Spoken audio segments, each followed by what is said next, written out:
മലയാള cinema ചരിത്രത്തിലെ എക്കാലത്തെയും വലിയ ഹിറ്റുകളിലൊന്നായ രാവണപ്രഭു 24 വർഷങ്ങൾക്കിപ്പുറവും വീണ്ടും തിയേറ്ററുകളിൽ ആവേശം തീർക്കുകയാണ്. മംഗലശ്ശേരി നീലകണ്ഠനും മകൻ കാർത്തികേയനും ബിഗ് സ്ക്രീനിൽ നിറഞ്ഞാടുമ്പോൾ പ്രേക്ഷകരുടെ മനസ്സിൽ ഒരു നൊസ്റ്റാൾജിയ ചോദ്യമുയരുന്നു. ചിത്രത്തിലെ നായികയും കാർത്തികേയന്റെ പ്രിയങ്കരിയുമായ ഡോക്ടർ ജാനകി നമ്പ്യാർ അല്ലെങ്കിൽ നടി വസുന്ധര ദാസ് ഇന്ന് എവിടെയാണ്? കുറച്ചു ദിവസങ്ങൾക്ക് മുൻപ് രാവണപ്രഭു റീ റിലീസിന്റെ സന്തോഷം നടി തന്റെ ഇൻസ്റ്റാഗ്രാം പോസ്റ്റിലൂടെ പങ്കുവച്ചിരുന്നു. എല്ലാവരും രാവണപ്രഭു കാണണം. സവാരി ഗിരിഗിരി എന്ന പോസ്റ്റിലൂടെ മലയാള സിനിമയോടും പ്രേക്ഷകരോടുമുള്ള തന്റെ ഇഷ്ടം അവർ ഒരിക്കൽ കൂടി പ്രകടിപ്പിച്ചു.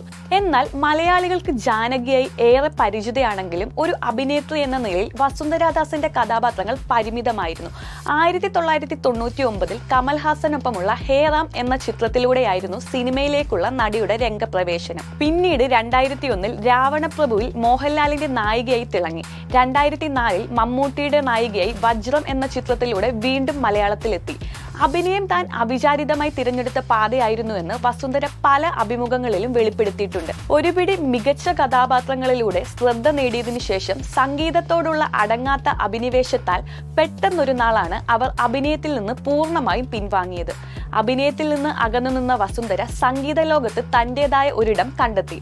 മലയാളത്തിനു പുറമെ ഹിന്ദി, തമിഴ്, തെലുങ്ക് സിനിമാ മേഖലകളിലെ പ്രശസ്ത പിന്നണി ഗായികയായി അവർ മാറി. AR റഹ്മാൻ, ശങ്കർ, എഹ്സാൻ ലോയി, ഹാരിസ് ജയരാജ് തുടങ്ങി പ്രമുഖ സംഗീത സംവിധായകരുമായി ചേർന്ന് ഒട്ടേറെ ഹിറ്റ് ഗാനങ്ങൾ അവർ ആലപിച്ചു. ഷക്കലക്ക ബേബി, ഓരേ ചോരി, it's the time to disco, ഹോനാ ഹോ, കണ്ണും കണ്ണും നോക്കിയ എന്നിവയെല്ലാം വസുന്ധരയുടെ ശബ്ദത്തിൽ പിറന്ന സൂപ്പർ ഹിറ്റുകളാണ്. എന്നാൽ കുറച്ചുകാലം കഴിഞ്ഞപ്പോൾ പിന്നണി ഗാന രംഗത്തു നിന്നും അവർ പതിയെ പിൻവാങ്ങുകയും ഇന്ന് ഒരു പതിറ്റാണ്ടിലേറെയായി സിനിമാ രംഗത്ത് സജീവമല്ലാതായിരിക്കുകയും ചെയ്യുന്നു. വർഷങ്ങൾക്കിപ്പുറം വസുന്ധരാദാസ് എവിടെയാണ് എന്ന ചോദ്യത്തിന് ഉത്തരം സംഗീതവുമായി ബന്ധപ്പെട്ട അവരുടെ ജീവിതമാണ്. അഭിനയത്തിന്റെയും പിന്നണി ഗാനത്തിന്റെയും തിരക്കുകളിൽ നിന്ന് മാറി സംഗീതത്തിന്റെ ആഴങ്ങളിലേക്ക് ഇറങ്ങിപ്പോവുകയാണ് കാർത്തികേയന്റെ ജാനകി ഇന്ന്. ഭർത്താവ് റോബർട്ടോ നരനുമായി ചേർന്ന് 2005-2006 കാലഘട്ടത്തിൽ സ്ഥാപിച്ച ഡ്രെജാം എന്ന ബാൻഡാണ് ഇന്നത്തെ വസുന്ധരയുടെ ലോകം. സംഗീതത്തെ ഒരു വിനോദം എന്നതിലുപരി സമാധാനത്തിലേക്കുള്ള വഴിയായി കാണുന്ന അവർ ലോകമെമ്പാടുമുള്ള കച്ചേരികളിലൂടെയും പരിപാടികളിലൂടെയും തന്റെ സംഗീതയാത്ര തുടരുകയാണ്.